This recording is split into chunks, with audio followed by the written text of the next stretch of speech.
Okay, right here I'm dividing the little square into fourths, and then I'm going to divide my big square into fourths, so that way I know where everything's at. So right now I'm doing the little circle inside the little fourth because I know that those match, so that way I can trace out everything.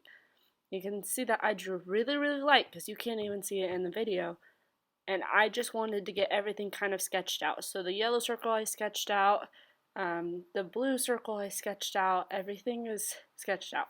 Now I'm going to get my oil pastels. There's these Crayola ones that I have in my hand right now. They are kind of like the cheaper ones. They're bigger, they're bulkier.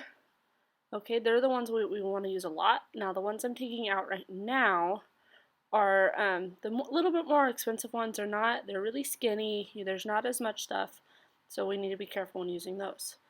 What I just did right there was cleaning out my yellow because it had some blue on it from someone who used it before, so I just went and got a piece of scratch paper and then rubbed it on the scratch paper, and it will clean off your oil pastel. So I'm trying to get the yellow down just like I see it. I'm using white around the outside because it's lighter around there. And the only way to lighten up oil pastel is to use your white. So I used white, now I'm going to use blue around the outside. As I color and color, trying to match my little square perfectly. Now, whoever is beside you on your little square, you gotta make sure that your guys' stuff is the same. So I need to make sure that whatever I'm drawing is the same color or the same thing as the person beside me who has a square beside me. So I am working on square A1, so I would need to go check with A2 and B1 to make sure that my colors match their colors. And you should probably do this before you start oil pastel, making sure that your lines line up with pencil, and then go check again when you start with oil pastel to make sure your colors kind of match. So that way, when we put them all together as a puzzle, one big piece, they match. Okay, you can see that. I am now starting to do the outside color. What I'm doing right now is I'm going to go get baby oil, and I'm going to put it in a little plastic cup, which I will give to you guys, and you'll get a Q-tip. Oil spreads this oil pastel out, so it's more like paint that you can kind of spread, okay? So this will help you blend all those colors together. So you can see I'm putting some baby oil in there. Now I'm going to use my blender and kind of blend all of that, and it smooths it out. So it gives it a different texture, and it really smooths it out for all of us to use. Okay, and I'm going to keep adding different colors. So you can see now I'm going to go into the fancy colors. They have a darker blue, so some of you guys may need to use. So this darker blue I'm adding. You can go ahead and add on top of what you oiled.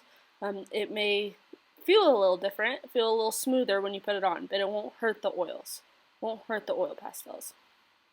So now I'm smoothing it back out. The reason I'm smoothing it out is because I felt like that would match what my little square was asking me to do. Okay, so, and I'm going to keep going and keep going, smoothing it out as I go, getting darker and darker as I go, trying different colors, and trying to fill my whole square.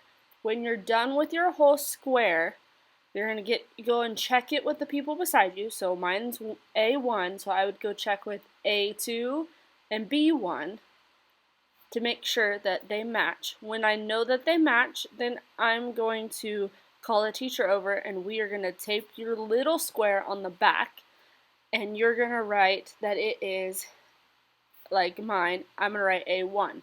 But you would write what yours is, and then we are going to go tape them on the big map, so that way when we tape them all on, we'll make one big picture.